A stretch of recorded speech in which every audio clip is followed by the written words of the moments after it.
Bonsoir et bienvenue sur le plateau de l'Esprit des Lettres, votre émission consacrée aux livres de religion et de spiritualité. KTO vous la propose chaque mois en lien avec le Jour du Seigneur et la Procure, réseau de librairies qui nous accueille ici, place Saint-Sulpice à Paris. La question de Dieu est quasiment taboue et en même temps omniprésente dans notre société, dans la société française en l'occurrence.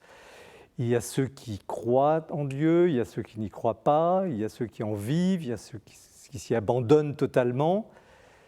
Il y a aussi de grandes personnalités, des saints, qui marquent la mémoire collective d'une sorte de signe indélébile de la présence de Dieu. Mais comment peut-on prouver l'existence de Dieu ? Qui peut prétendre, avec la raison, de façon certaine, dire que Dieu existe? Voilà donc des questions qui sont au cœur des 3 livres dont nous allons parler ce soir, en présence de leurs auteurs qui nous font l'amitié d'être sur ce plateau. Père Thierry Dominique Humbrecht, bonsoir. Bonsoir. Vous êtes dominicain, comme votre habit le montre. Vous êtes docteur HDR, c'est-à-dire habilité à diriger des recherches en philosophie et en théologie. Vous êtes professeur de philosophie à l'Institut catholique de Toulouse. Alors vous avez beaucoup écrit, tant sur le plan scientifique, mais aussi pour tout public. Et c'est là aussi votre talent, écrire de façon limpide, souvent humoristique, on va le voir, sur des choses très sérieuses et très complexes. À témoin, votre dernier livre, publié au CERF, Dieu ou comment s'en débarrasser, où le théologien, le philosophe que vous êtes repense la question essentielle de Dieu face à l'athéisme toujours dominant, face aux fausses représentations de Dieu que les croyants eux-mêmes véhiculent, face aux institutions religieuses qui n'ont pas toujours le courage de dire Dieu dans la société. Donc c'est un ouvrage à la fois magistral, mais extrêmement stimulant. Cécilia Duterre, bonsoir. Bonsoir. Très heureux de vous retrouver sur ce plateau qui vous est familier. Vous avez déjà écrit de nombreux ouvrages de spiritualité. On vous avait reçu pour vos livres sur Etty Hillesum, sur Flannery O'Connor. Et vous apportez ce soir un véritable bijou, un petit livre publié chez Artege dont le titre dit tout, Éloge spirituel de l'abandon. Je salue au passage d'ailleurs la petite collection Éloge spirituel qui est vraiment de grande qualité, de grande beauté. En 11 chapitres, vous décrivez l'abandon spirituel, vous donnez des conseils puisés aux plus grands auteurs, chez les plus grands auteurs spirituels, pour tenter de commencer à se détacher de soi-même, ou plutôt peut-être à s'arracher de soi-même pour mieux s'attacher à Dieu. Non pas pour se reposer, pour s'endormir ou fuir le monde, mais pour être davantage donné à Dieu et aux autres. Alors ce n'est surtout pas un livre de recettes facile, pas du tout, mais un authentique manuel de méditation et d'approfondissement. Nicolas Faguer, bonsoir. Bonsoir. Vous êtes professeur agrégé de lettres, docteur en littérature comparée, passionné de musique, de piano et grand lecteur, je dirais même disciple, de Charles Péguy, l'écrivain et poète, né en 1873, mort en 1914, au début de la Première Guerre mondiale, laissant une œuvre inachevée, mais quelle œuvre! Une œuvre accomplie malgré la mort, une œuvre toujours vivante. Péguy vous habite et vous avez revisité sa vie en suivant ses pas au fil des méandres de la Seine. La Seine, le fleuve, c'est la structure du livre. Un parcours dense où ce brillant normalien est passé du socialisme au christianisme. Donc vous racontez Péguy comme on n'avait encore jamais fait. On le découvre, on le redécouvre. Péguy, un cœur qui a tant battu, balade sur ses pas chez Salvator. C'est un livre palpitant. Et nous commençons l'émission justement avec vous, Nicolas Faguer, sur ce Péguy que vous nous présentez. Il n'y a pas une actualité nouvelle sur Péguy, c'est un auteur un peu presque éternel, mais j'aurais envie de vous demander pour commencer, d'où vous vient cette passion pour Péguy ? Parce que vous êtes amoureux de Péguy, on peut le dire. Tout à fait. Alors, Je veux dire que quand j'étais étudiant en littérature, j'ai lu plusieurs auteurs, chrétiens, non chrétiens, et à chaque fois, dans chaque fin d'année, l'œuvre de Péguy que j'avais lue m'est restée comme avec une saveur, comme avec une lumière, quelque chose de particulier. Et j'ai eu la chance de pouvoir faire une thèse en littérature. Et là, je cherchais différents auteurs, je pensais peut-être Camus, et puis différents amis m'ont dit « mais regarde Péguy ». Et là, tout d'un coup, ça fait comme un écho en moi, mais j'ai dit « mais oui, c'est vrai, Péguy, cet auteur qui, durant tant d'années, m'a apporté des petites perles ». Mais je dis « voilà, essayons de voir l'auteur en entier ». Et je l'ai étudié aussi avec la lumière d'un penseur suisse, Hans Urs von Balthasar, qui, c'est peut-être grâce à lui, grâce à Balthasar, que j'ai compris l'importance du mot-cœur pour Péguy, dans l'œuvre de Péguy. Et c'est de là que vient aussi le titre du livre, Ballade, Ballade, c'est pas un cœur qui a tant battu. Un cœur qui a tant battu. Alors, tout le monde connaît plus ou moins Péguy, enfin, à peu près. Qui est-il sur sa vie, en quelques mots? Alors, c'est un garçon, fils unique. Sa mère est rempailleuse de chaises. On connaît l'image de la rempailleuse de chaises. Il naît à Orléans en 1873. Son père meurt très tôt, donc il est une sorte d'orphelin de père. Et pour lui, l'école a été vraiment un lieu très important. Les figures des instituteurs, on connaît l'expression « les hussards noirs de la République ». Bon, c'est une expression qui vient de Péguy, qui n'est pas tout à fait de lui, mais qui montre un peu l'amour qu'avait Péguy pour ses instituteurs, qui étaient comme des pères. Et puis, il arrive à Paris, l'école normale supérieure. C'est un garçon très brillant. Très brillant, qui était destiné à une grande carrière. Mais voilà qu'il échoue à l'agrégation. Voilà qu'il y a l'affaire Dreyfus, il s'engage. Il découvre des mouvements utopistes, socialistes. Il dit, voilà, moi, je veux me lancer dans cette utopie d'une société nouvelle, une société fraternelle. Et il fonde un journal, les Cahiers de la Quinzaine. Et durant des années, avec des amis, il publie des romans, des études d'actualité. Il essaye un peu de construire une cité nouvelle. Il a abandonné le christianisme, mais il y a un moment où il se rend compte qu'au fond, cette cité nouvelle, c'est grâce au Christ qu'il pourra la faire. Il ne peut pas la faire sans... Quels seraient les grands traits de sa pensée? C'est d'abord un écrivain, plus qu'un on dirait philosophe politique peut-être. Alors, comment pourriez-vous le qualifier? Il est poète aussi. Oui, donc c'est un homme inclassable. Voilà, il est inclassable et on pourrait le mettre dans toutes les catégories. Alors, philosophe ou non, en tout cas, lui avait voulu tenter l'agrégation de philosophie. Il a échoué. Ensuite, il a été, disons, plus journaliste d'actualité, mais il y a toujours une réflexion qui est derrière, essayer de comprendre le sens de l'histoire, pourquoi notre histoire est comme ça, qu'est-ce que c'est que le monde moderne. Et d'ailleurs, Finkielkraut avait écrit un livre, Le Mécontemporain, un peu pour montrer que Péguy est un philosophe aussi puissant que Heidegger, que Husserl, que Nietzsche. Il est au même niveau. Pour la France, c'est une... Mais avec un langage...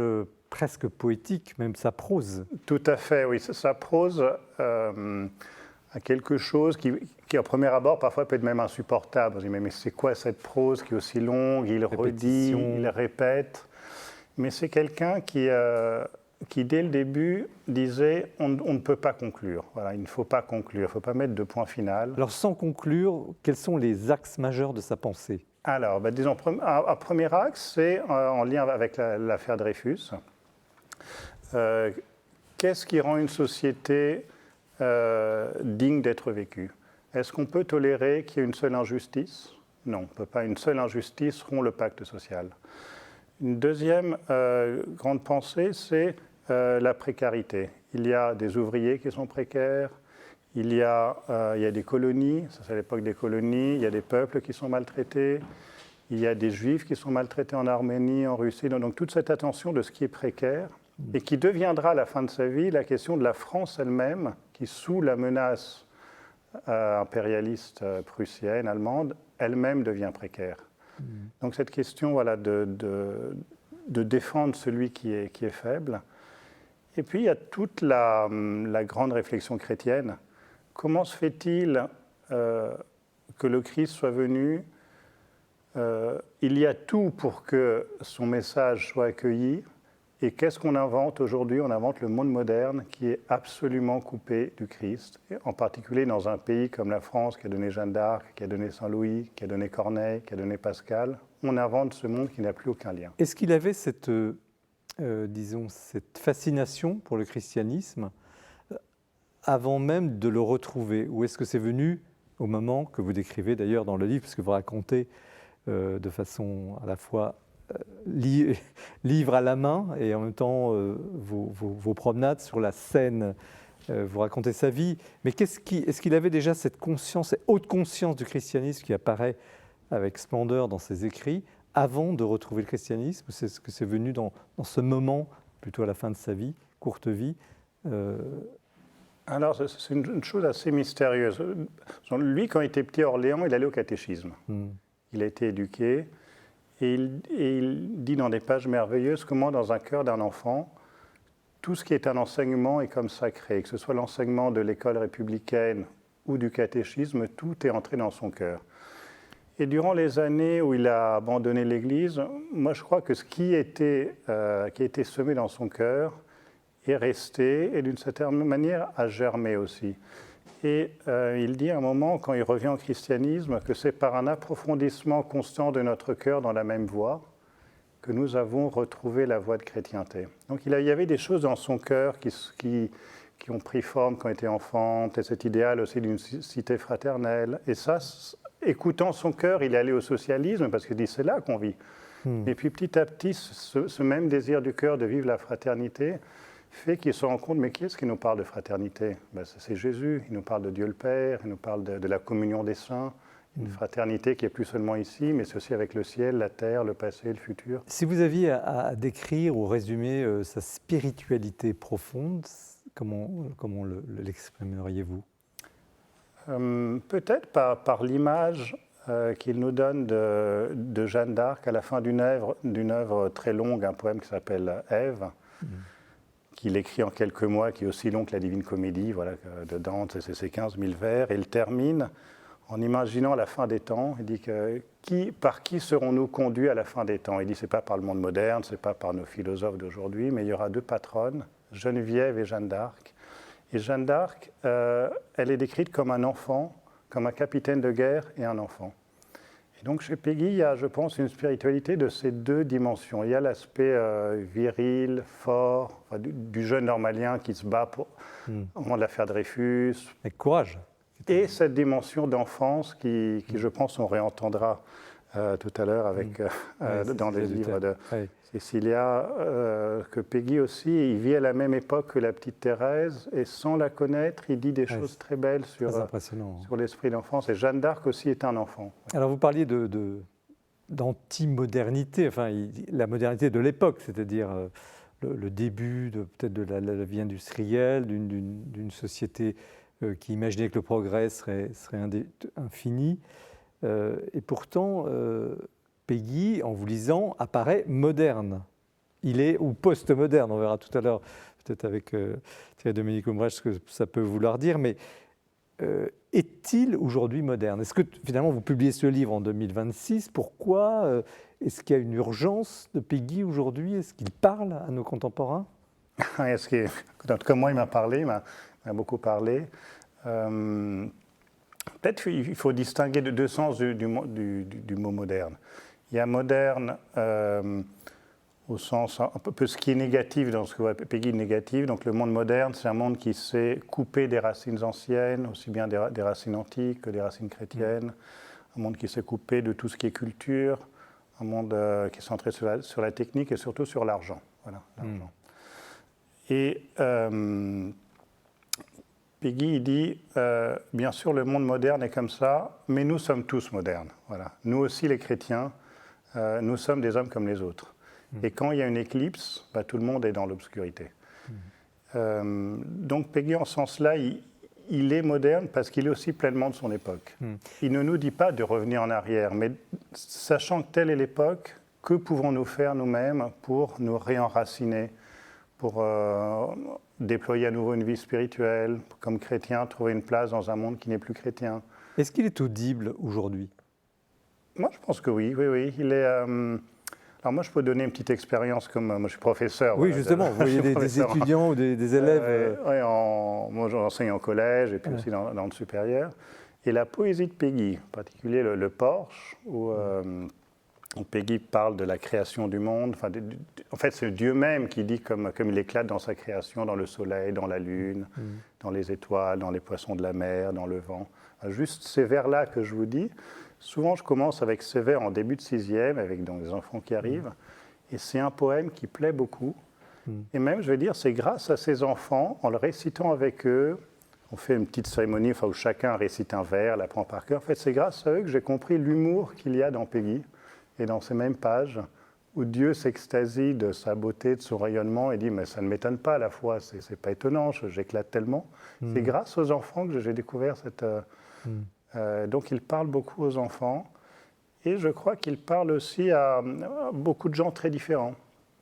Ça peut être des gens même, par exemple Edoui Plenel à Mediapart. Lui, c'est vraiment Spirit Péguy pour fonder Mediapart, et quand il parle de l'argent, c'est souvent les mots mêmes de Péguy qu'il réapplique à la société d'aujourd'hui. Bon, Finkielkraut d'un autre côté, des personnes... Donc il a une vraie postérité intellectuelle. Et un dernier point, peut-être avant de donner la parole à nos invités, sur les épreuves. Il a une vie quand même difficile. Les cahiers de la quinzaine se vendaient peu, une vie familiale compliquée, il est mort à la guerre. Enfin, il a donc traversé une vie à la fois exaltée, magnifique sur le plan intellectuel et une capacité de rédaction extraordinaire. Et en même temps, il a toujours été dans l'épreuve. Comment... que retirer finalement de cette expérience d'épreuve où il a été un chantre de l'espérance aussi à travers cette épreuve? Oui, ça nous souhaite un petit peu aussi la question du père. Ce Péguy dit quelles sont les preuves du christianisme? Et là, il dit souvent les preuves, ce sont les épreuves. Et lui-même, quand il est revenu à la foi, il a vécu beaucoup d'épreuves, parce que le christianisme ne se démontre pas par un changement soudain et miraculeux des choses. Ce n'est pas parce qu'on se convertit que les choses iront bien dans votre vie. Et d'ailleurs, lui qui était chantre de la fraternité, s'est trouvé encore plus seul, parce qu'il était considéré comme un renégat des socialistes. Il arrive chez les chrétiens, mais eux disent mais c'est qui lui? Plus il avait une situation matrimoniale, il n'était pas marié. Il vit une solitude encore plus grande, et je pense qu'il a un mot à dire pour aujourd'hui, en fait pour beaucoup de monde. Déjà, lui, il était en situation, il n'était pas marié, il était marié que civilement, du coup il ne pouvait pas recevoir la communion, il ne pouvait pas... Oui, parce que sa femme n'était pas du tout croyante. Sa femme n'était pas du tout croyante, il s'était marié à une époque où ils étaient tous les deux ardents républicains, donc je crois qu'il a beaucoup à dire aussi pour tous ceux qui sont dans des situations matrimoniales complexe dans le monde d'aujourd'hui. Voilà, il y a un chemin qui n'est pas la rancœur, qui n'est pas un chemin. Et puis même pour les chrétiens de façon générale, dans un monde qui n'est plus chrétien, lui, il a des pages très belles où il parle entre guillemets, comme de la situation de la croisade aujourd'hui. Au Moyen-Âge, c'était les meilleurs qui devenaient les croisés et qui devaient aller de l'autre côté de la mer pour se battre. Mais aujourd'hui, la croisade, elle est venue ici, dans le sens où spirituellement, nous sommes dans un combat face à l'incroyance, à la malcroyance. Et chacun, tout chrétien aujourd'hui, doit devenir un soldat à 100%. Voilà. Il n'y a plus de chrétiens tranquilles.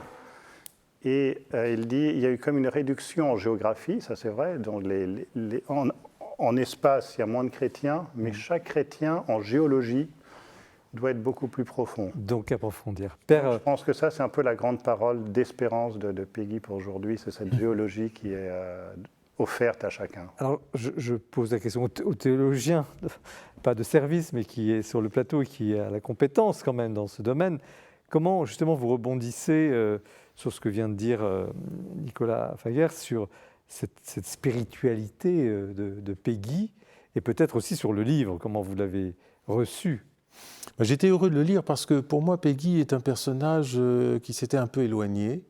Peut-être qu'on n'a jamais été, oui, comme c'est vaniteux et bête de dire ça, très copains, Vous citez, j'attendais de voir si elle s'y trouverait, la phrase de Proust qui dit « Monsieur Péguy estime qu'il y a 20 manières de dire une chose alors qu'il n'y en a qu'une seule ». Et spontanément, là, je suis du côté de Proust. C'est-à-dire, vous trouvez qu'il est trop long, qu'il se répète trop? Ah oui, c'est terrible. Vous n'êtes pas sensible à son écriture? Non, pas insensible, parce qu'on sent qu'il y a une domination supérieure et que c'est une volonté, bien sûr. Mais c'est vrai que, d'accord, il veut montrer le mouvement, la marche, vous l'expliquez très bien, mais il y a des moments où on a envie de dire, avance, justement. Bon. Donc, j'ai toujours eu un petit peu de mal avec ce style qu'il veut pesant. Et ce que vous dites un peu parmi les derniers chapitres, là, de sa volonté de ne pas partager l'humour parisien, mais d'avoir un comique paysan, explique bien la situation. Bon, un comique paysan, quand on vit rue de la Sorbonne, j'ai toujours eu un petit peu de scepticisme. Où étaient les bureaux il faut ne journal. plus être à la campagne pour faire des livres sur la campagne. Les paysans ne font pas de livres sur eux-mêmes. C'est ça, l'autre impression que j'ai eue de votre livre, parce que ça le décrivait parfaitement, c'est quand même un intellectuel solitaire. Solitaire par son origine familiale et le fait qu'il soit venu à Paris, mais aussi parce que le côté utopiste des premières années m'a paru très intéressant, parce que justement, ne s'appuyant sur rien d'humain, il parle de l'humanité, mais il ne connaît personne.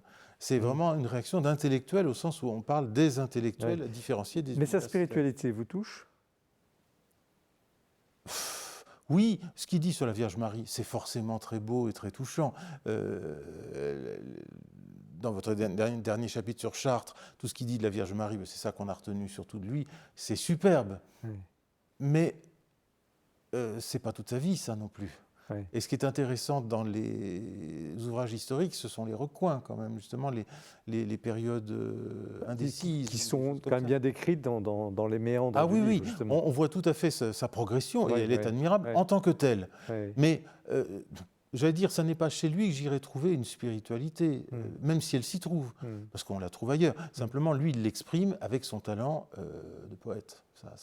Cécilia Duterre, votre regard de femme sur le sujet. Oui, j'ai été très émue, moi. Le livre de Nicolas m'a beaucoup émue, parce que vraiment, il nous fait sentir vraiment le Péguy incarné, franchement. Et puis, cette navigation, vous parlez de balade, mais c'est une balade au fil de l'eau. Et vous reprenez les vers magnifiques dans votre prologue de Péguy, qui dit que en substance, que l'homme est comme dans un bateau et que parfois il rame, et puis parfois il se laisse aller au fil de l'eau. Et je trouvais que c'était une bonne définition aussi, par exemple, de l'abandon. Enfin, ça rebondit complètement, ça rentre en résonance avec tout ce que moi j'ai travaillé mais j'ai vraiment adoré ce livre. Je trouve qu'il a un cœur très pur, Péguy. Il a des très hautes valeurs, et ça, moi je trouve que c'est très moderne. Ça devrait absolument nous réveiller, et le livre en parle très très bien. Et alors, parfois il y a des impasses. Dans les méandres, parfois il y a des impasses. Le socialisme, il a été au bout d'une utopie, puis il s'est rendu compte que finalement c'est le Christ qui fédérait tout ça. Et je trouve ça très beau aussi, parce que la vie est faite d'avancées et puis de reculades parfois. Est-ce que dans le contexte français actuel, du catholicisme français, qui semble pour certaines parties être séduit par ce qu'on va appeler le nationalisme, et puis, d'un autre côté, ce qu'on appelle l'identité, avec tous les débats que ça suscite. On n'a pas le temps d'entrer dans tous ces méandres. Mais est-ce que ce livre, en tout cas Péguy, peut aider aujourd'hui à éclairer ce débat qui divise quand même le monde catholique? Déjà, Péguy de son temps était en lien avec l'Action française. Il connaissait cette tentation, cette idée de vouloir revenir en arrière. Lui, ça n'était pas du tout comme ça, il n'était pas de rêver d'un retour en arrière. Il voit le passé, mais en un sens spirituel. Voilà. Une croisade, oui, mais un nouveau type de croisade. Mais lui, c'est aussi quelqu'un qui nous pousse à aller en avant vers les autres, vers les différents. Au cahier de la quinzaine, il y avait des juifs, il y avait des protestants. Oui, on ne peut pas l'enfermer dans une vision nationaliste étroite. Non, pas du tout. Non. Lui était vraiment universaliste. Et son idée de la communion des saints, c'est... en fait, c'est une communion, c'est dans la communion, grâce à Dieu, qu'on a une si grande diversité, parce que chacun est appelé à une mission unique et différente. Oui. D'ailleurs, il a défendu le capitaine Dreyfus. Le capitaine Dreyfus, oui, qui Et était... il n'était surtout pas antisémite, évidemment. ouais. Père Thierry Dominique, est-ce qu'aujourd'hui, Peggy peut éclairer le débat?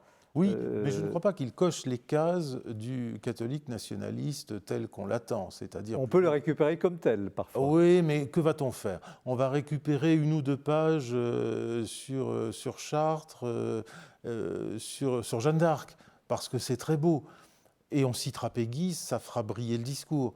Mais je ne suis pas sûr qu'on ira plus loin. Or, c'est dans le Peggy qui va plus loin, ou qui va autrement, ou qui arrive d'ailleurs, qu'on trouve le vrai Peggy. Si on s'intéresse uniquement à la plus belle page qu'on a lue dans La Gare des Michards quand on était en terminale, c'est quand même un peu court. Donc, je ne suis pas sûr que les récupérations littéraires soient très à la mode, d'ailleurs, en général, soit dit en passant, parce qu'elles sont littéraires, tout simplement. Non pas parce qu'elles sont récupérations. Je ne suis pas sûr qu'on s'appuie tellement sur la littérature aujourd'hui, sur n'importe quel sujet, le nationalisme y compris. Peut-être parce que aussi, comme ce ne sont pas des pensées structurées, enfin, qui se présentent comme des systèmes, ou en tout cas des philosophies articulées, on ne se tournera pas vers elles. Au fond, la littérature risque d'être utilisée de manière décorative. Cécilia Duterre? Moi, j'aime beaucoup quand vous parlez de la spiritualité de Peggy à la fin, de cette vision presque franciscaine, en fait, où tout part de Dieu pour aller vers l'homme, pour aller vers l'animal, pour aller vers le végétal. Et c'est une vision presque très englobante, très holistique du monde, et qui est très belle, avec cet amour en cascade. Je pense que Peggy, on ne peut pas le mettre dans une case. Et vous le dites très bien dans le livre, on le comprend très bien en vous lisant. Il est hors cadre. D'ailleurs, là-dessus, je peux rebondir, il parle beaucoup des objets, par exemple, il parle des objets du menuisier, la charde, les champs de blé, toute cette dimension charnelle, terrestre, que peut-être on a besoin aussi aujourd'hui. On est très cérébraux, le numérique, tout ça, on perd un peu le contact avec la chair. Alors, une autre dimension qui est d'actualité, c'est le retour à Dieu. Alors, on en parlera évidemment tout au long de cette émission. D'une partie, quand même aujourd'hui considérable sur le plan des chiffres, de non-croyants qui demandent le baptême. Bon, tout le monde est à peu près informé de ce qui se passe. Même question, est-ce que sa démarche de retour à Dieu, de retour à l'Église, même s'il ne pouvait pas communier, vous l'avez dit, vous l'écrivez très très bien dans le livre, est-ce que cela peut éclairer, inspirer des gens qui nous regarderaient et qui seraient dans cette situation-là? Peggy, un peu comme un chef de file de celui qui retourne à la maison du Père, disons-le comme ça. D'abord peut-être... On peut le souhaiter. Tant mieux si ça marche. Là, la réponse sera personnelle du lecteur. Il n'y en aura pas 2 pareils. Mais oui, parce que c'est un itinéraire de retour et parce qu'il n'est pas abouti, finalement. Et ça peut intéresser. Les gens ne se sentent pas piégés. Maintenant, en effet, il n'est pas abouti non plus. Donc il y a quelque chose qui peut ne pas...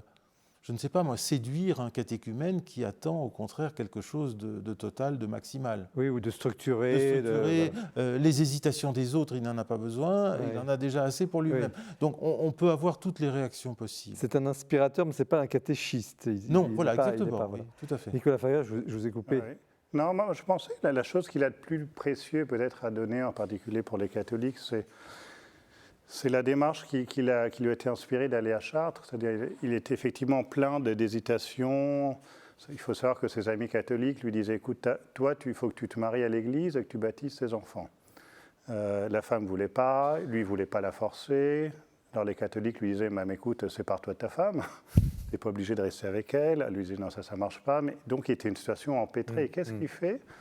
Il va à Chartres. Et à Chartres, il fait à pied, un vrai pèlerinage, je vais vous le raconter. Et il vit une expérience très forte, comme de ces impuretés qui tombent. Il entre dans la cathédrale, il dit « Voici le lieu du monde où tout devient facile. Voici le lieu du monde où tout devient enfant, où tout devient novice. » Et il nous montre, au fond, une réouverture du monde intérieur, du monde spirituel, et une possibilité de dire oui à une vie qui est très compliquée, très difficile. Je pense que ça, c'est le grand cadeau qu'il a. Pas de donner des cadres et des règles, c'est ça déjà l'Église institutionnelle, elle nous les donne, enfin, on les connaît les règles, mais de dire une fois que tout est si compliqué, que peut-on faire? Eh bien, le ciel nous donne des lieux, nous donne la Vierge Marie, nous donne des Cécilia lieux Duterte, sur cette question. où tout peut renaître. Et vous aurez le mot de la fin de ce Moi, je trouve premier que c'est débat. intéressant. C'est un témoin, en fait. C'est un témoin. C'est quelqu'un comme vous et moi qui il cherche et il trouve. Quand même, il trouve. Là, parce que la fin, justement, quand il fait ce pèlerinage, c'est fabuleux. Et que tout d'un coup, il prie. Il dit qu'il n'a jamais prié comme ça, qu'il prie la Vierge Marie et il renaît. On sent qu'il renaît. Et cette idée de renaissance en Dieu, moi, je veux dire, ça me parle énormément, quoi. C'est quand même juste fabuleux. Merci. Merci Nicolas Faure. Peggy, un cœur qui a tant battu chez Salvatore. Nous poursuivons l'émission avec le livre de Cécilia Duterte sur l'abandon. Restez bien avec nous. Mais nous retrouvons notre amie Mathilde Mailleux qui nous présente l'actualité du livraire du mois.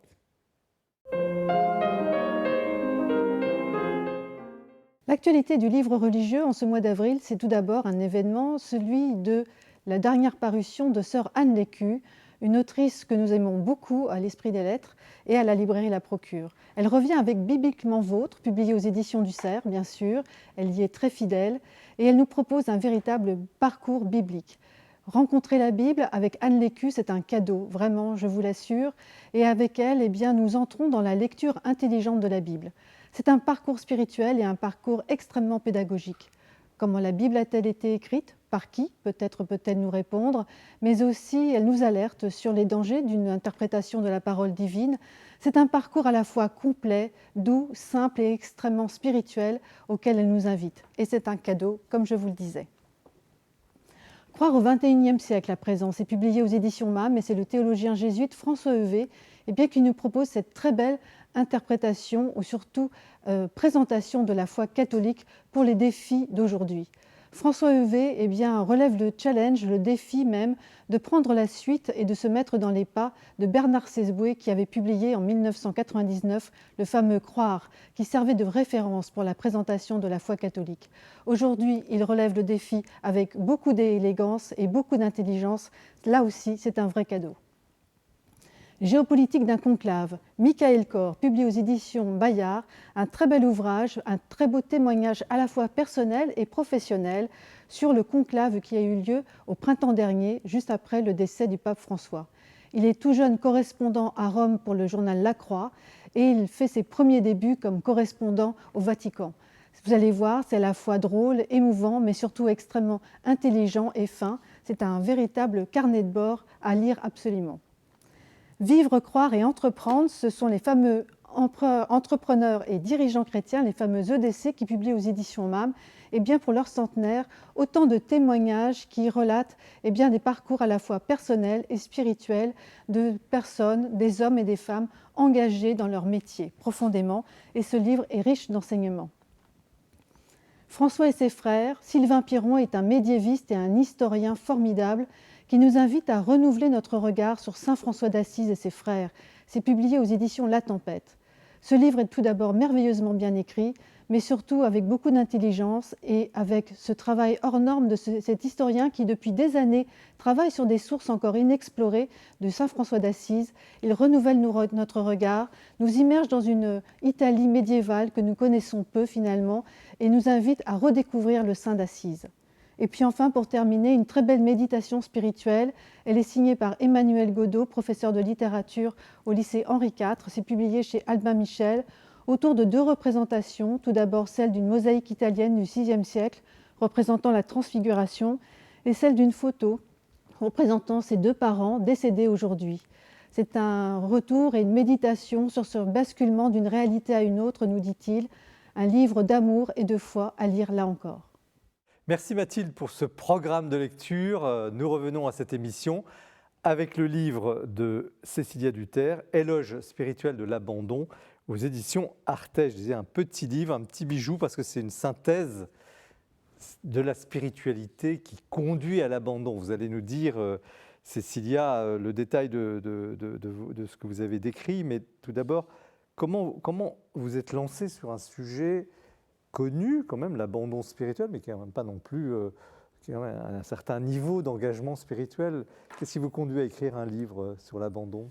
Alors, vous avez rappelé que c'est une collection, donc j'ai choisi le thème de l'abandon au sein de cette collection parce que je l'avais travaillé déjà, en fait, beaucoup à travers Etty Hillesum, puisque j'ai consacré 3 ouvrages à Etty Hillesum. Rappelez-nous en 2 mots qui est Etty Hillesum. Alors, jeune femme juive néerlandaise qui a tenu un journal entre 41 et 43 alors que les Pays-Bas étaient occupés et qui, je résume vraiment très vite, on va dire a trouvé Dieu au cœur de la Shoah, vraiment dans la tragédie, et a réussi à garder Dieu, ce qui était son acte de résistance en fait héroïque pour rester debout, en marche, en gardant le sens et la beauté de la vie au sein même de la tragédie. C'est elle qui vous a inspiré? Alors, elle s'est beaucoup abandonnée à ce Dieu qui n'est pas un Dieu chrétien.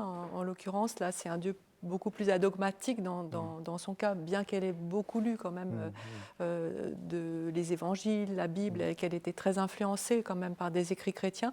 Mais oui, elle s'est beaucoup abandonnée à Dieu dans les camps pour rester debout et pour garder encore une fois le sens et la beauté de la vie. Et vous avez donc voulu finalement creuser ce qui est plus qu'un concept. C'est l'abandon, c'est une... Je trouve que c'est un cheminement, en fait. C'est un peu ce que je dis dans le livre, c'est une quête, l'abandon, comme la foi. Et l'idée du livre, c'est vraiment de prendre par la main le lecteur pour l'emmener sur les pas de l'abandon et sur cette quête qui n'en finit jamais, comme la foi. Alors, évidemment, la Bible, les psaumes, l'Ancien et le Nouveau Testament, et puis les mystiques, les grands mystiques. Oui. Alors, comment avez-vous... Parce qu'en fait, c'est une synthèse, il y a 11 chapitres, je dirais, il y a le meilleur sur le sujet. Vous avez trouvé les auteurs qui décrivent telle ou telle étape de l'abandon, à commencer par le lâcher-prise, et ainsi de suite. Mais comment avez-vous sélectionné, mûri ces étapes? Parce que ce n'est pas un livre de recettes, mais quand même, il y a une progression. Oui, il y a une progression. Déjà, la première étape, c'est comprendre que l'abandon, tout dépend de notre liberté. C'est-à-dire que je pars de la notion de liberté. Pour s'abandonner, encore faut-il accepter, nous qui sommes dans ce siècle où l'homme est tout puissant, où vraiment il est dans le tout contrôle permanent, dans l'hyper-performance permanente, il faut qu'il accepte d'en rabattre un peu et de placer sa liberté non plus uniquement en lui-même, mais en plus grand que lui-même, placer sa destinée en confiance dans la main de, je dirais, la grande vie transcendante. Et l'idée vraiment de la confiance est au cœur même de la notion d'abandon. Père, je remets mon esprit entre tes mains, nous dit le Christ, et c'est vraiment l'idée de je remets ma destinée entre les mains de plus grands que moi-même. Je ne dessine pas tout seul ma trajectoire, pas uniquement, en tout cas avec mes propres forces, mais je décide de collaborer avec plus grand que moi-même. Si vous aviez à décrire, les gens liront le livre, hein, je ne vais pas le recommander, mais je le recommande quand même, comme chacun des 3 livres ce soir, mais parce qu'il est très nourrissant. Quelles seraient les étapes majeures d'une démarche d'abandon, en 3-4 points? Accepter de descendre du piédestal assez illusoire que nous sommes construits, nous, êtres humains, on parlait de la technologie, voilà, pour aller toucher du doigt, pour s'ouvrir à cette dimension transcendante en se désappropriant, en fait. C'est vraiment un itinéraire de désappropriation de soi, de dessaisissement que nous propose l'abandon. C'est bien pour ça que c'est un cheminement et que c'est pas si simple. Et tous les grands mystiques, enfin ceux dont je parle, mais pratiquement tous les grands mystiques et tous les grands saints ont connu cet état de dessaisissement et de repos aussi magnifique, parce que c'est un cœur à cœur avec Dieu. Parce qu'à la fin, qu'est-ce qui se passe à la fin? C'est plus de paix, plus de joie intérieure? Alors oui, plus de paix, plus de joie intérieure, mais c'est aussi l'idée, et là je rebondis sur ce que j'ai lu aussi chez mes deux collègues, de collaboration vraiment avec Dieu. C'est-à-dire que dans l'abandon, il y a la notion de, bien sûr, de repos, il y a la notion aussi de laisser faire quand on ne peut plus faire, par exemple face à une épreuve, face à la souffrance. Parfois on a tout fait et puis on ne peut pas aller au-delà. Et peut-être qu'il y a une sagesse à laisser faire aussi Dieu, mais à écouter aussi quelle posture on peut adopter pour résister justement à l'épreuve en nous appuyant sur la présence aimante du Seigneur. Et puis quand tout va bien, c'est vraiment l'idée de partenariat aussi, d'écouter ce que le Seigneur veut pour nous. C'est pas du tout une passivité. C'est tout sauf un renoncement et c'est tout sauf une passivité. D'ailleurs, j'accorde vraiment un long chapitre là-dessus. C'est pas du tout une démission, l'abandon, c'est l'inverse. C'est l'idée de se mettre en état de réceptivité dans un cœur à cœur avec Dieu, de ce que l'on perçoit de l'appel de Quelles seraient les Seigneur pour illusions, nous. les pièges? Vous les décrivez dans le livre, mais si vous aviez en Les parlé. pièges, ce serait de justement le voir comme un renoncement ou une déresponsabilisation de l'homme, parce que on pourrait et il y a eu des courants dont je parle, comme le quiétisme par exemple, ou l'expérience très belle mais un peu particulière de Madame Guyon au XVIIe siècle, qui ont été si loin dans ce cœur à cœur, mais en pure passivité. C'était vraiment donc dans une contemplation comme ça de la bonté divine, mais en pure passivité. Finalement, dans leur idée, c'était Dieu qui agissait en eux, mais à tel point qu'ils n'agissaient plus eux-mêmes. Et là, c'est vraiment l'écueil, je dirais... qui a été d'ailleurs sévèrement combattu par l'Église. Absolument, ce sont des mouvements qui sont dissidents et qui ont été condamnés par l'Église, mais je dirais même à juste titre, parce que c'est vrai que la déresponsabilisation de l'homme, c'est complètement contraire à la révélation évangélique. Donc, Qui sont les grands maîtres de l'abandon spirituel? Si vous en aviez 3 ou 4 à citer, parce que vous en citez plus. J'en cite beaucoup. En fait, alors encore une fois, les grands saints, les grands mystiques ont tous connu cet état de dessaisissement, d'ailleurs qui existe dans les autres traditions aussi, sous d'autres vocables. Mais cet état-là est recherché en fait par les grands mystiques. Et, alors moi, votre grand maître. Alors, moi, j'aime beaucoup Charles de Foucault, qui est très radical dans sa façon de s'abandonner, mais qui est très belle. Après, je parle d'Edith Stein, je parle évidemment d'Etty Hillesum, parce que, évidemment, je ne peux pas faire autrement que de parler d'elle. Je parle aussi de Simone Weil, qui nous parle de l'effacement de notre volonté pour laisser passer Dieu et pour aller toucher quelque chose de l'amour de Dieu, mais en s'effaçant. C'est vraiment l'idée c'est pas l'idée d'abandonner notre volonté, mais c'est de la mettre au service. On fait plus tout seul, on fait avec Dieu. Et ça, je trouve ça très intéressant. Et quand Dieu ne répond plus, quand c'est le c'est silence, le douloureux silence de Dieu dont je parle dans le livre et que a expérimenté le Christ sur la croix. Mon Dieu, pourquoi m'as-tu abandonné? Et puis dans le mouvement juste après, il dit Père, je remets mon esprit entre tes mains. Donc on voit bien qu'il y a une tension dans l'abandon. Il y a vraiment un basculement qui s'opère entre, effectivement, il y a des moments où l'épreuve est telle que tout d'un coup, pourquoi moi?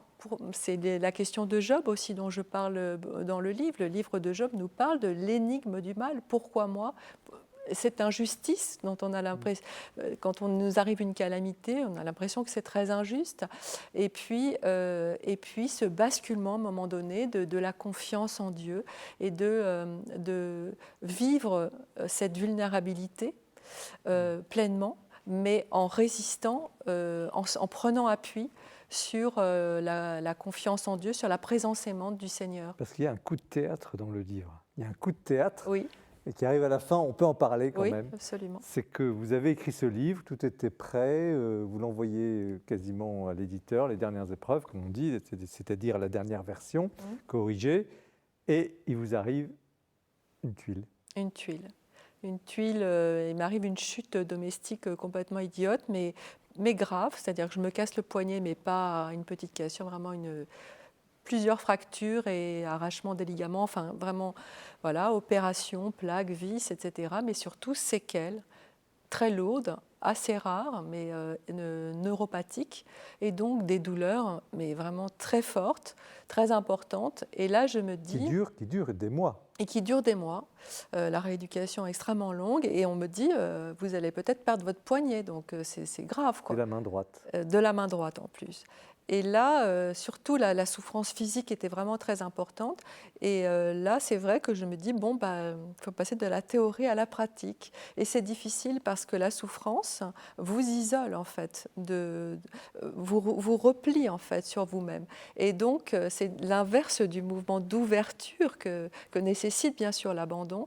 Et c'est une amie. Et je me sentais coupée, moi aussi, non pas du silence de Dieu, mais je n'arrivais plus à dialoguer en fait, dans la souffrance tellement la souffrance m'isolait.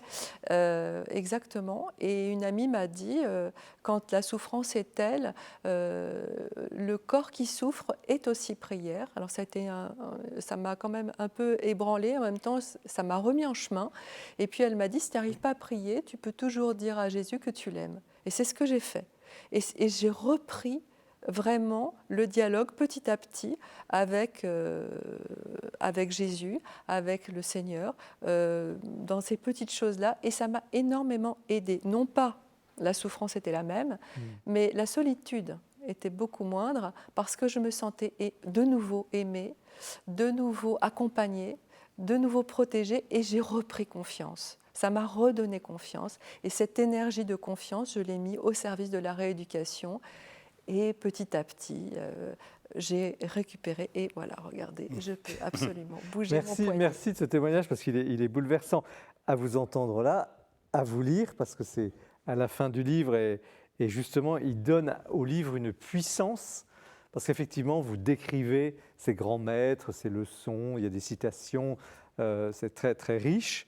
Et puis, ce chapitre où vous racontez cette histoire qui montre que même en ayant en conscience clairement tous les éléments de l'abandon, il est toujours à vivre et à travailler, et ce n'est pas du tout évident malgré tout. Non, mais il est bénéfique, il est fécond. Et vraiment, j'ai pu voir, là, j'avais parlé des fruits de l'abandon dans le livre, et j'ai pu voir qu'effectivement, des fruits merveilleux, magistraux, que j'en ai retirés, une fois que j'étais remise en chemin et un peu moins repliée sur la douleur. Merci de ce témoignage, parce que je pense à vous qui nous regardez et qui pourront peut-être être nourris par ce que nous partage Cécilia Duterre. J'aimerais bien avoir maintenant l'avis ou la réaction ou l'impression sur ce livre. Alors peut-être vous, mon père, vous accompagnez des gens, vous êtes bien sûr un prédicateur, mais aussi un prêtre. Oui, et comment vous recevez ce livre ? Quand j'ai commencé le livre, je me suis dit, ouh là là, arrivent tous les thèmes les plus peau de banane qui soient. Les sujets à risque, parce qu'on en a beaucoup parlé, l'abandon déjà, même le lâcher-prise. Dans la période actuelle, ça va plutôt dans le sens justement d'un Dieu qui fait tout, où on se laisse faire de manière très passive. Je me suis dit, est-ce que... Et même la production de grands textes de saints peut être utilisée comme on veut, d'une certaine manière. Et je me demandais s'il y aurait cette sorte de quille, enfin de point d'équilibre, que j'ai trouvé très vite d'ailleurs. Dès que vous attaquez sur Mère Teresa, ou enfin dès les premières pages, on voit les points d'appui sur lesquels vous posez. Je me suis dit, ah oui, les équilibres sont là. Justement, comme vous venez de le rappeler d'ailleurs, tout cela reste une participation très active du chrétien à son salut, à son itinéraire, à son épreuve. C'est aussi la tradition monastique qui se transmet un peu partout, quelles que soient les familles spirituelles. Il y a un moment où on ne maîtrise plus, il faut laisser faire Dieu. Que ce soit un moment douloureux ou qu'il ne le soit pas particulièrement, mais au sens où on n'a plus prise. Il y a quelque chose qui se fait sans nous, un peu contre nous quand même, et il faut le laisser faire, oui. Mais alors, donc tout m'a paru vraiment très juste. et profondément juste avec des pages que j'ai méditées. Mais j'attendais au tournant, non pas vous, parce que j'étais rassuré dès les premières pages et jusqu'au bout, mais vos auteurs stars en quelque sorte. Effectivement, vos petits chapitres, vos petites synthèses sur le quiétisme, sur Madame Guyon, c'est bref, c'est léger, c'est précis. On a tout ce qu'il faut pour continuer la lecture. C'est vraiment sans lourdeur, enfin, c'est très bien. J'attendais, dès que j'ai vu Maître Eckhart arriver, je me suis dit, ah, les ennuis commencent. Ça n'est pas en lui que je mettrai toute ma confiance, bien qu'il fût dominicain, mais justement, l'abandon chez un néoplatonicien, Alors, on en parlera tout à l'heure. C'est l'évidement de tous les intermédiaires. Je me suis dit, bon, vous le cadrez, donc ça va très bien, mais donc il n'a pas eu le temps de déséquilibrer le récit. Je suis très sévère, mais bon, très bien. Parce qu'il l'est pour des raisons philosophiques. J'en parle dans le radicalisme. Je dis, on ne va pas entrer dans le débat, Maître Eckhart. Non, mais ça aurait pu donner lieu à un point de déséquilibre, justement, parce que bon, il peut y porter. Hein. Et bien justement, non. Vous tenez la chose finalement avec beaucoup de souplesse, mais en fait beaucoup de fermeté. Et c'est un très beau livre spirituel que je conseillerais volontiers sur le jugement que vous portez sur les thèmes que vous abordez. Merci beaucoup. Bien. Nicolas Faguerre, vous êtes plutôt littéraire, pas théologien. Mais moi, je me suis senti très à mon aise dans cet éloge spirituel de l'abandon. Bon, Peggy, vous ne le citez pas, mais c'est une thématique que moi-même, j'ai découvert grâce à Peggy. Et j'ai été très heureusement surpris de voir à quel point c'est aussi une expérience intérieure qui est partagée par beaucoup de personnes. Ce sont beaucoup de femmes aussi, j'ai l'impression. C'est beaucoup des femmes aussi. Et beaucoup, il me semble, là en vous écoutant, je me disais beaucoup au XXe siècle, au début du XXe siècle, Père de Foucault, Edith Stein, la petite Thérèse, on est au tournant. Un peu comme si peut-être cet abandon, c'est une sorte de réponse aussi à un peu cette modernité de contrôle que nous avons en nous, non ? Comme si le ciel nous donne différentes personnes qui nous indiquent un peu une direction, pas une thérapie, mais je ne sais pas comment dire, mais une... Oui, mais je crois vraiment que dans cette société du tout contrôle, où finalement les injonctions à être à toujours plus, à cet ego aussi très hypertrophié dans lequel on vit, comme si on pouvait tracer vraiment de bout en bout sa vie avec une maîtrise extraordinaire. D'ailleurs, je dis au début du livre que moi-même, je suis une femme d'aujourd'hui et je peux avoir aussi, parfois, moins maintenant parce que j'ai vieilli, mais j'ai pu être cette femme-là d'un peu, peut-être pas toute puissante, mais très dans le contrôle, très perfectionniste, etc. Or, la vie nous montre bien qu'on ne maîtrise pas tout. Et peut-être cette recherche actuelle, vous disiez tout à l'heure qu'il y a beaucoup de catéchumènes. Cette année, il y a 20 000 catéchumènes, je crois, cette année. Donc il y a vraiment cette quête. Peut-être que les individus se rendent compte qu'on est allé au bout aussi de cette toute-puissance et que peut-être qu'il faut aussi... passer sur un autre niveau et s'ouvrir à cette autre dimension merveilleuse, magnifique, qu'est l'amour de Dieu. Est-ce que l'Église, un jour, peut-être commencer par vous, Père, sortira de cette problématique souvent opposée entre action, contemplation ? Malheureusement, nous sommes tous des hyperactifs et nous nous sommes trop définis au XXe siècle comme cela. Et il faut restaurer, je pense, le primat de la contemplation.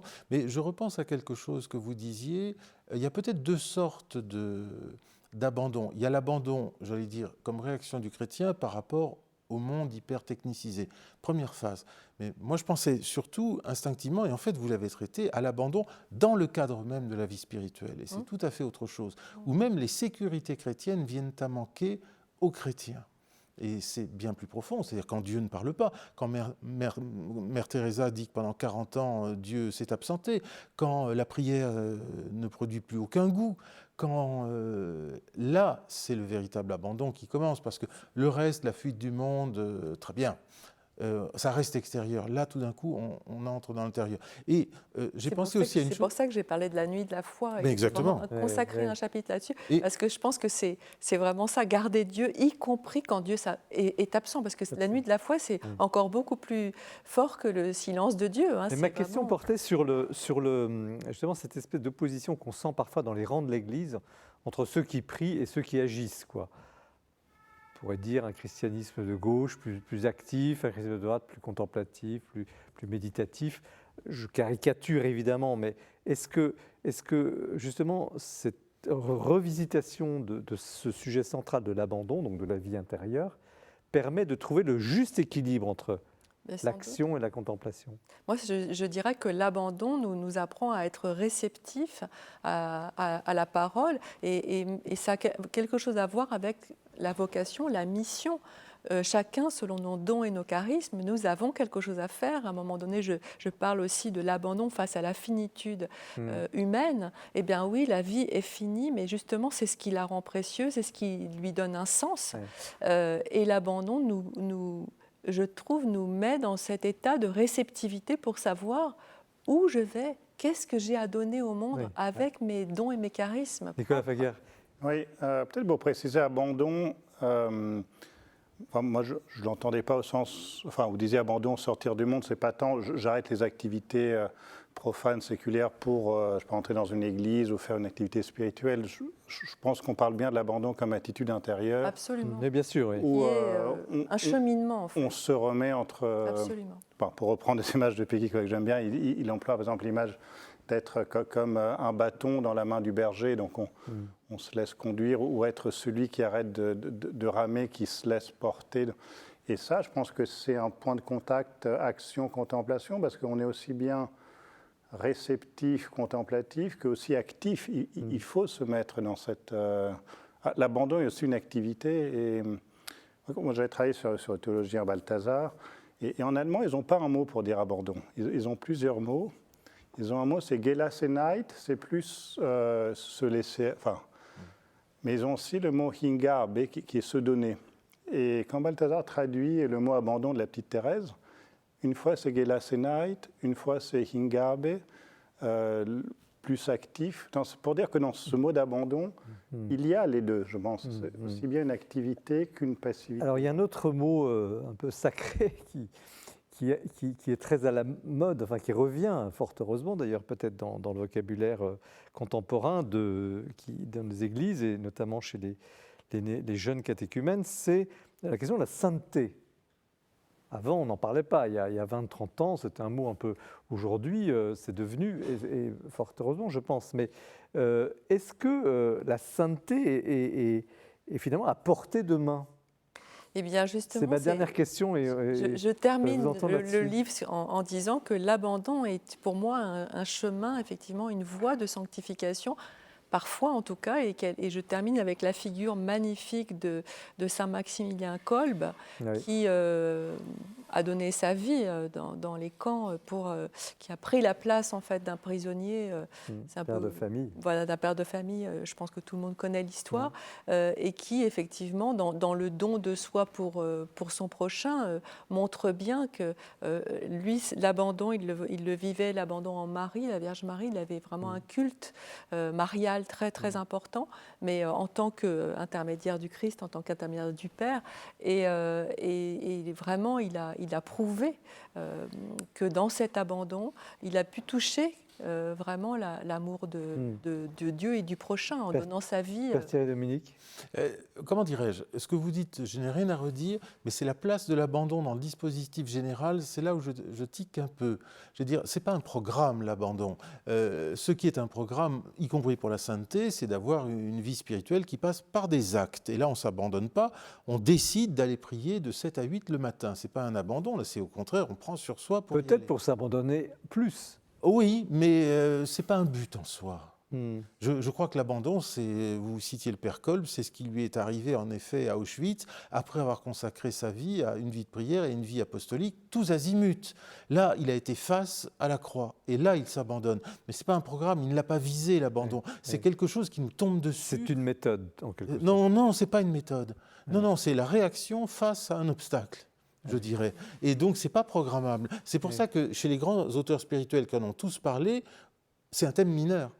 D'une certaine manière, ce n'est pas un thème englobant, parce qu'il ne s'agit pas de délaisser quelque chose. Il s'agit au contraire de s'investir au fond, et dans la vie contemplative, et dans l'apostolat, la sainteté va passer par là, et à un moment, pour soi-même, il y aura quelque chose qui va pas bien se passer, ou quelque chose comme ça, qui nous demande d'aller plus loin en abandonnant la sécurité précédente. Et ça intervient à tel moment. C'est pas un itinéraire qui couvrirait un certain nombre de choses. Il en est au contraire le réceptacle, je dirais, me semble-t-il.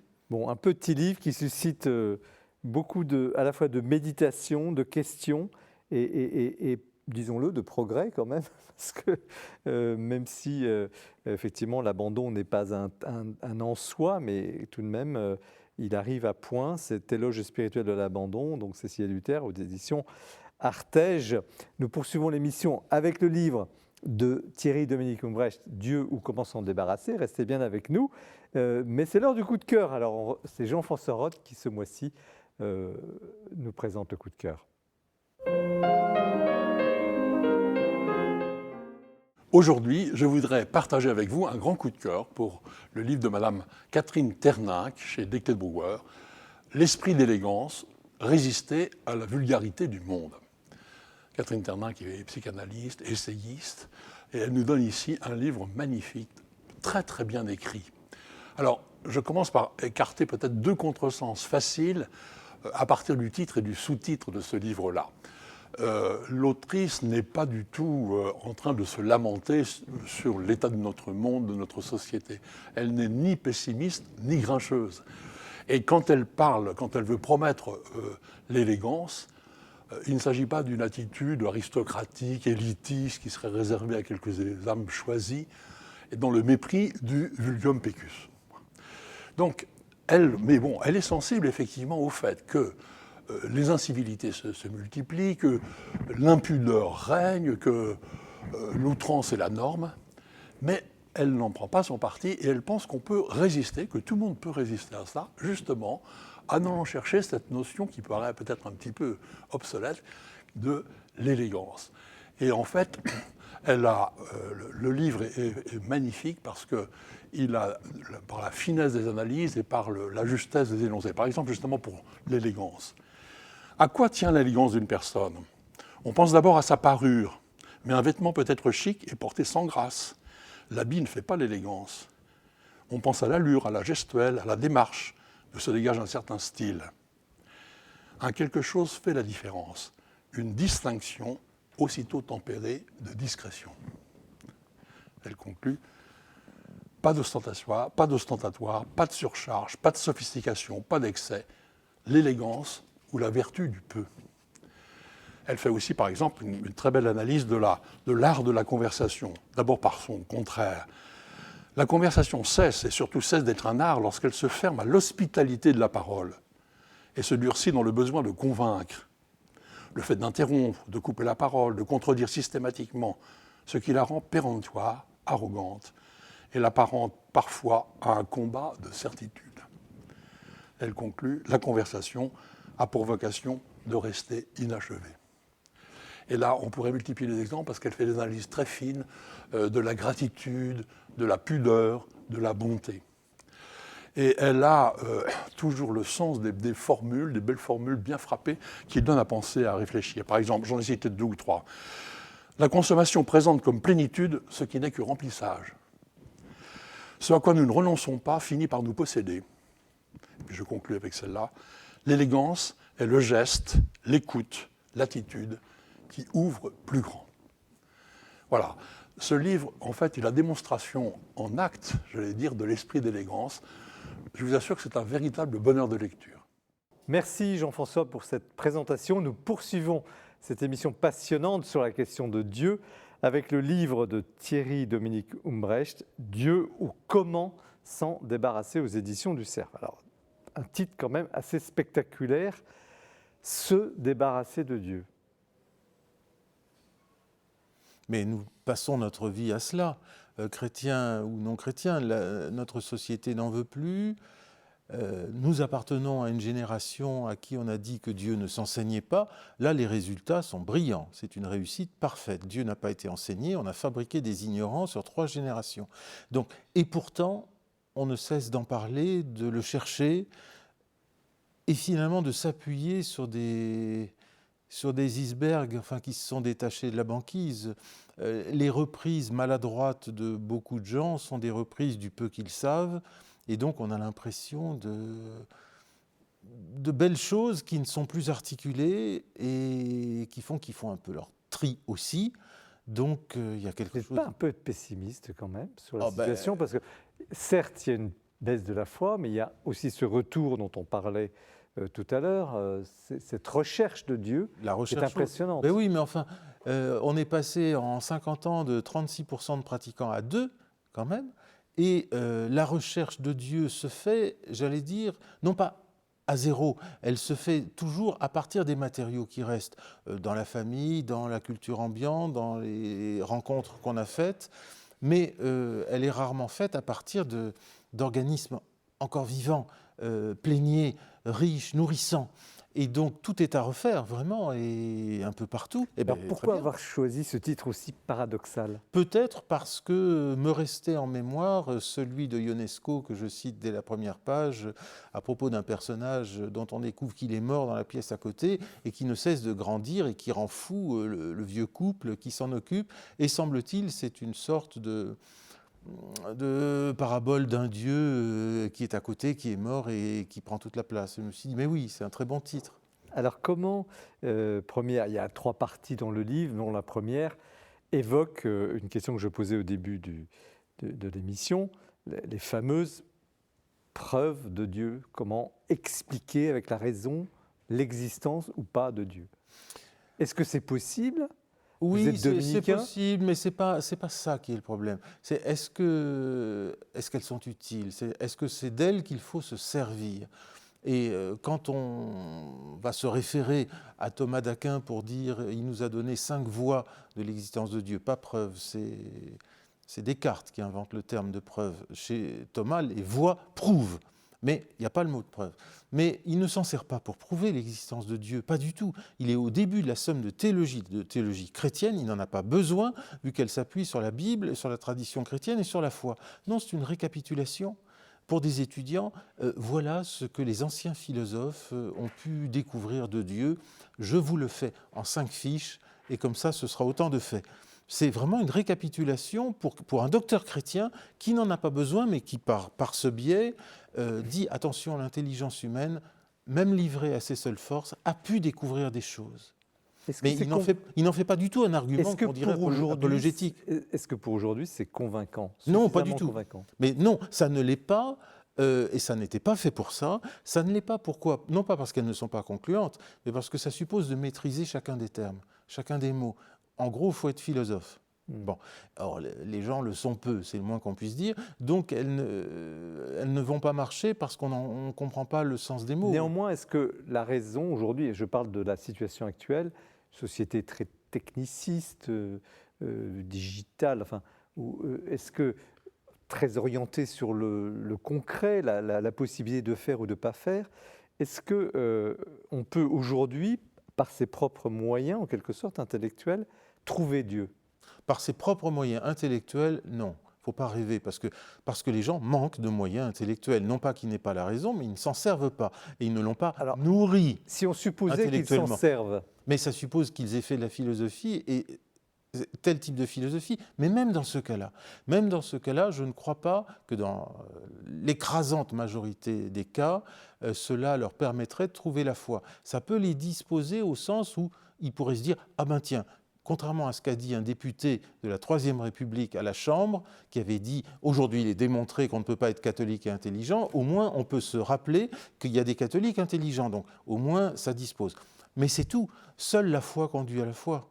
Et donc des témoignages de foi peuvent conduire à la foi. C'est ensuite qu'il faut purifier l'intelligence. Et là, tout d'un coup, on est mieux disposé pour dire « Tiens, ben oui, l'intelligence, par ses seules forces, peut arriver à trouver Dieu, pas le Christ, à trouver Dieu. » Mais avant, je n'y crois pas. Il y a un philosophe médiéviste, spécialiste du Moyen-Âge allemand, qui a dit « Les voies de l'existence de Dieu les plus rationnelles ne peuvent pas prouver puisque Dieu n'existe pas. » J'ai trouvé ça magnifique, parce que le premier avis de tout le monde est d'abord religieux. Il y a un choix religieux, oui ou non. Ensuite, la raison arrive en fait à l'acte 2, même si on on nous a fait croire qu'elle arrivait à l'acte 1. C'est ce que vous dites quand, au fond, il y a une mauvaise volonté, une bonne volonté par En fait, rapport à la bien question sûr. de Dieu. Mais bien sûr, Et s'il y a mauvaise volonté, on a beau avancer tous les arguments du monde, ça ne ça ne servira à passe rien. pas. Bien sûr, parce qu'on n'a pas intérêt. Alors à ce que ça l'autre passe. grand débat du livre, et il faut le lire ce livre parce qu'il est très, très nourrissant, rejoint un peu ce qu'on vient de vivre là sur le plateau tout à l'heure, à savoir ce qu'on pourrait appeler le providentialisme. Et je crois que la pointe du livre est là. Vous dites attention, Dieu, d'une certaine manière, n'est pas tout puissant dans Si. les vies. Il est tout mais puissant. comment? Mais il est tout puissant en agissant non pas depuis sa toute puissance, mais il n'agit pas selon sa manière à lui, mais selon la nôtre. Donc il se contraint à chaque instant à agir selon ce que nous pouvons faire avec lui, et non pas selon ce qu'il pourrait faire lui. Donc il n'est pas le SAMU gigantesque de toutes nos erreurs, de toutes nos maladresses ou de toutes les catastrophes qu'il pourrait éviter. Ça se saurait quand même. Les catholiques n'auraient jamais de cancer, il n'y aurait plus de catastrophes naturelles. Enfin, la différence avec les non-chrétiens serait criante. Elle n'est pas là. Donc c'est pas comme ça. Il agit non pas selon son mode, mais selon le nôtre. La providence, c'est pas Dieu qui agit tout seul, c'est Dieu qui nous fait agir. Une fois qu'on a intégré ça, ça peut dénouer bien de très lourds problèmes, y compris la question du Où est mal. le malentendu? Parce que l'Église a enseigné ce providentialisme d'une certaine Non, manière. mais pas du tout. Enfin, elle ne l'a pas enseigné dans sa doctrine normale. C'est peut-être dans sa prédication mal fichue, à toutes les époques d'ailleurs, y compris de je ne sais pas quel évêque ou cardinal qui, pour se faire bien voir d'un roi, a dit « Votre Majesté a déclaré la guerre, il l'a gagnée ou perdue, c'était la volonté de Dieu ». Il n'y a pas affirmation plus gratuite, c'est une imposture complète. Et tous les pays qui entrent en guerre remercient Dieu à la fin avec un Te Deum. C'est une monstruosité que de penser que Dieu a voulu ça. Non, c'est une volonté humaine qui a parlé, au nom de Dieu et du Dieu chrétien. Donc ça, vous combattez. Ah, Le dominicain se lève et dit stop Stop, aux, oui. aux mauvaises interprétations de la providence Oui, divine. C'est-à-dire la providence est partout, mais elle passe toujours par nous. Et il faut donner un peu d'épaisseur à ce par nous.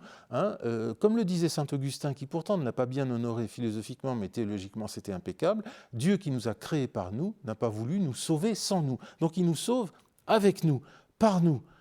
Et donc, si nous ne collaborons pas, il ne peut rien faire. Alors comment collaborer? Et comment trouver le juste milieu? Parce que En disant oui. Déjà en ne résistant pas, en disant oui. à tout ce qui se passe. Disons, à la réception de la foi, à la réception de la grâce, à tout ce que Dieu nous demande, c'est-à-dire là, tout d'un coup, nous tombe sur les épaules tout ce qu'il nous demande, de vivre en chrétien, de vivre selon les sacrements, de vivre avec une priorité donnée à la prière, de faire de l'apostolat pour aider à la conversion des non-chrétiens, de renoncer au péché, de renoncer à soi-même, d'être honnête dans les affaires, de ne pas tromper son conjoint, ou là, tout d'un coup, la facture s'alourdit d'une certaine manière. Mais à chaque fois, c'est Dieu qui nous fait agir. Il n'agira pas sans nous. Il aurait pu, il pourrait, mais il ne veut pas. Pourtant, il y a quand même des situations où des gens prient Oui, avec beaucoup de sincérité et quelque chose se produit dans leur vie. Alors, donc, Dieu a agi. Enfin, c'est de toute l'interprétation façon, simpliste qu'on peut en avoir. Oui, oui. D'abord, il aura toujours été bon de prier. Ça les aura mis face à Dieu. Rassurez-nous. Et sous le rapport de leur salut, parce que dans ces débats-là, vous remarquez qu'on ne parle jamais du salut. Or, c'est de cela qu'il faudrait parler exclusivement, Alors, quasiment. concrètement, Ça veut dire que quand on prie soi-même pour un autre, pour soi-même ou simplement pour Dieu, ce qui est le mieux, nous collaborons à notre propre salut et au salut des autres. C'est ce qui fait le ciment de l'Église. Et là, c'est du 100%. Mais lorsque nous pensons providence, en fait, nous avons l'air d'attribuer à Dieu beaucoup de choses, tout sauf le terrain du spirituel. On lui demande des choses simplement humaines, mais qui relèvent de notre responsabilité. Et ça, c'est une déresponsabilisation qui est terrible. En fait, on a l'air de mettre Dieu partout, mais on l'ôte des endroits où il devrait se trouver. C'est un contresens à peu près diamétral. mais est-ce qu'on ne peut pas infléchir Dieu? Job, on parlait de Job tout à Mais l'heure. non, on ne Est-ce que- l'infléchit jamais. Ben- Mais non, au pire, c'est une pédagogie qu'il s'octroie pour nous obliger à avancer, à être tirés, mais on ne lui change jamais d'avis. Tous les changements sont de notre côté, jamais du sien. Donc il veut notre salut et il va passer par nos méandres, mais ce sont les nôtres. Il n'y a pas besoin de lui faire changer d'avis. Si on le fait changer d'avis, ça veut dire qu'il n'est pas Dieu. Ça veut dire que, ah oui, tiens, j'y avais pas pensé. Mais fuyez, pauvre fou, comme dit Gandalf. Hein, c'est pas un vrai Dieu, c'est un impuissant. Mais la prière de supplication, quand Oui. même, qui est quand même une tradition chrétienne Oui, millénaire, ancienne, Oui. séculaire. mais sur quel objet? Sur le salut, oui, on peut toujours le faire. C'est-à-dire sur le salut éternel. Le salut éternel, bien sûr. Le salut éternel des autres ou de soi-même. Et par exemple, quelqu'un qui se trouve dans une situation impossible. On parlait de Peggy tout à l'heure. Oui. Les affaires vont mal, la famille va mal, la guerre s'est déclarée. Seigneur, délivrez-moi De quoi? de tous ces maux, Ben, de les tous ces mots- malheurs. Est-ce que ça, c'est légitime? Est-ce que ça a un sens ou pas? C'est légitime au sens où on peut toujours le faire, mais considérons les résultats, parce que la providence, ce n'est pas seulement ce qui va se passer, c'est ce qui s'est passé. Il faut pouvoir relire ce qui s'est passé. Et dans l'écrasante majorité des cas, de toute façon, on finit tous par mourir. On a prié pour que les gens ne meurent pas. On finit tous par mourir, il n'y a aucune exception. On finit tous par mourir, souvent d'une maladie grave. Et les catastrophes, de toute façon, on en aura. Et des deuils honteux, on en aura. Voir son arrière-grand-mère décédée, c'est la vie. Son enfant, non, là, ça passe pas. Et il y en aura toujours. Donc, est-ce que Dieu s'était absenté? Si la providence de Dieu n'agit que par intermittence, Dieu est impuissant, sauvez-vous. Donc, si ça n'est pas le cas, ça veut dire qu'il n'empêche pas. Et donc, Et donc, il n'empêche pas les intermédiaires humains, la fragilité de la nature, tolère etc. le mal Ben oui, il tolère le mal. pour, La preuve. mais pour un bien quand même. Oui, mais pas sur terre, forcément. Vous voyez, on a beaucoup utilisé l'argument de saint Augustin, qui d'ailleurs conclut les voies de l'existence de Dieu chez Thomas, en disant Dieu permet un mal pour en tirer un plus grand bien. Ce n'est pas terme à terme. Hein. Si on a perdu un enfant, même si on en a 5 autres, ce sera un bien quintuplé, mais ça ne remplacera jamais l'enfant perdu. Ce n'est pas sur le même terrain. Je crois que c'est un argument dont il faut user avec beaucoup, beaucoup de précautions. En revanche, tout peut servir, encore une fois, pour la grâce et pour le salut. Mais pour une sorte de rattrapage humain, non, mais nous le constatons quand même. Et il faut en tenir compte. Tout ce que nous pouvons constater qui a été tragique à nos yeux et qui l'est, doit être interprété selon la providence. Donc si la providence consiste à nous en exonérer, ça veut dire que Dieu n'y parvient pas. Et qu'il n'est pas Dieu. C'est décapant. Cécilia Duterre, comment vous réagissez à la lecture de cet ouvrage, cette thèse, au fond, qui est la thèse principale du livre? Il y a d'autres aspects dont on aurait pu parler, mais le temps est compté. Oui, moi, ça m'a beaucoup parlé de la fausse idée de la providence, bien sûr, parce que c'est l'argument massu des athées et des chrétiens. Les athées pour dire Dieu n'existe pas, et des chrétiens pour dire mais pourquoi alors? Ouais. Mais ce que j'aime bien là dans ce que vous venez de dire, c'est ce grand oui en fait finalement à la vie. C'est le oui de Marie, hein, le fiat marial. J'en parle dans mon livre, et c'est le oui à la vie dans ses ombres et ses lumières, dans toutes ses dimensions.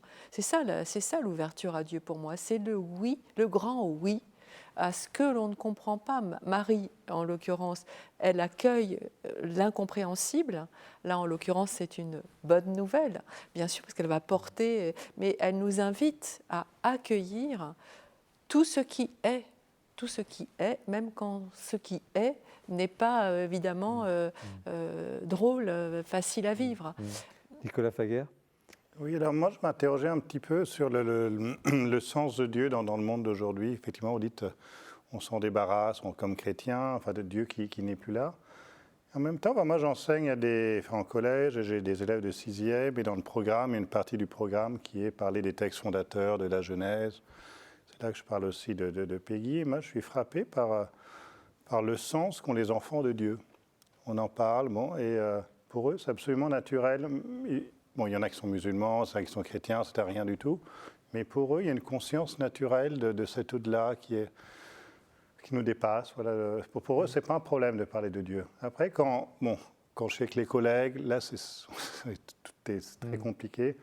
Un peu ce mystère je crois que vous dites, de la volonté humaine. Moi, j'ai même des collègues qui ont étudié philosophie, qui ont même des personnes très intelligentes, et ce mystère que la raison il y a quelque chose qui dépasse la raison, quelque chose de l'ordre de la volonté, du cœur. Du cœur. Vous en parlez aussi chez Peggy, le cœur, tout part du cœur. Finalement, tout peut-être se résume à ça aussi. Je ne dis pas du tout que la raison n'est pas importante, mais quelque part, il y a un moment donné où il faut aussi dépasser peut-être ce seuil-là pour aller vers le cœur.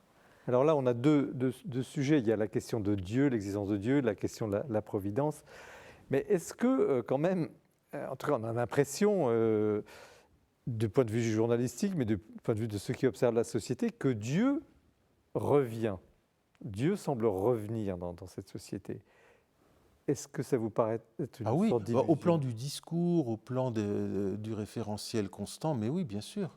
Mais pour de multiples raisons, on connaît tous les paramètres, tout le monde en parle, mais parce qu'il y a une soif. Pour moi, la question n'est pas là. La question est, y a-t-il des gens pour étancher cette soif ? Puisqu'on parle de providence et qu'on parle d'intermédiaires, y a-t-il des acteurs pour faire le travail, c'est-à-dire pour se trouver là au bon moment, au bon endroit, pour dire la bonne parole, celle du Christ, pas seulement une recherche naturelle ou humaine de Dieu, ce qui est un témoignage de déchristianisation phénoménale qu'on en soit là, au bout de 20 siècles, que des jeunes qui ont tout reçu en soient encore à se demander si leurs parents ont 3 mots à leur dire sur Dieu, alors qu'on a tout reçu du Christ, on a l'impression d'une régression culturelle. Au moins Voltaire, il savait son catéchisme sur le bout des doigts. Là, vraiment, on est... Bon, et donc, qui seraient ces acteurs ? Des gens pour faire les choses. Des pasteurs, des prêtres, des religieuses, apôtres, oui, des apôtres, pasteurs, des apôtres. Et des apôtres au sens englobant, c'est-à-dire des gens pour faire le travail. C'est ce pourquoi d'ailleurs je suis sourd, muet et paralysé lorsque j'entends des discours sur ce que l'Église doit faire aujourd'hui, doit faire demain, se réunir pour faire des choses. Pour moi, ce sont des bulles d'air.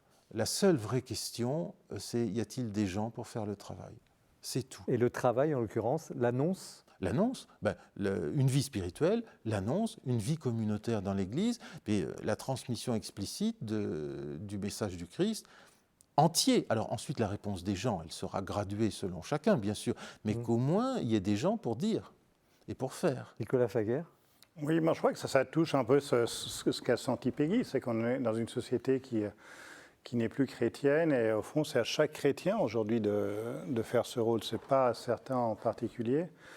Mais une question, pour moi, c'est celle du témoignage explicite, parce qu'il y a beaucoup de milieux où on peut pas parler explicitement. Mais ça touche aussi un point qu'avait vu Peggy. Ce qu'on a en commun avec les gens, c'est notre nature humaine, c'est notre humanité. Mais la grâce transforme notre nature, elle transforme. Et ce que verront les gens, c'est peut-être chez quelqu'un, ils se diront, mais qu'est-ce qui fait qu'il est comme ça ? Il y a peut-être quelque chose d'autre qui est à l'œuvre. On peut l'espérer, mais vous croyez vraiment qu'il y a beaucoup de gens qui se posent la question ? Est-ce qu'ils ont les critères pour se la poser ? Depuis toujours, on se dit ça. Le chrétien qui ne dit rien, mais qui, par son exemple, est un témoignage. Mais non, il est un témoignage de quoi ? D'être quelqu'un de très bien, ce que personne ne contestera. Et il paraît qu'il est chrétien.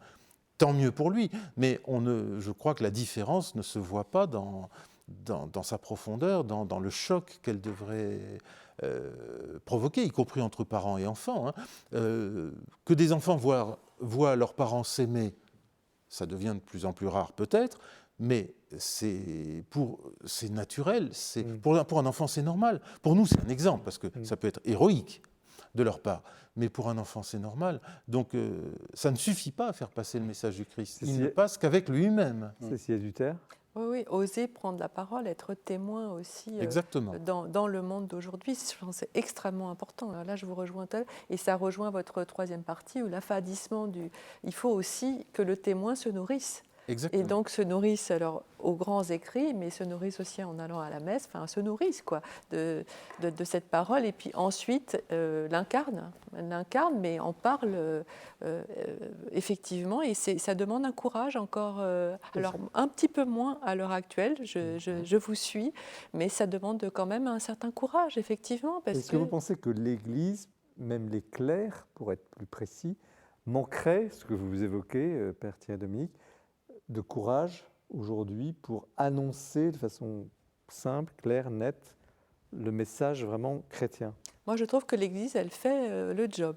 Mais je dirais que c'est nous, les apôtres, qui ne le faisons pas souvent, parce que c'est tout à fait vrai. On peut affadir un peu le discours par compromission, en fait, parce que qu'est-ce qui est audible par la société actuelle de ce message évangélique qui, quand même, nous secoue sur plein d'aspects et est très contraire à la politique, on va dire, la doxa actuelle, sur plein d'aspects. L'euthanasie, l'avortement, j'en passe et des meilleurs. Donc il faut un certain courage et il faut être armé.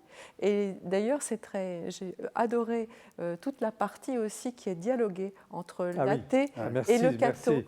Et alors là, je me suis régalée parce que c'est très drôle, c'est très construit et très argumenté, parce que vraiment tout le livre l'est.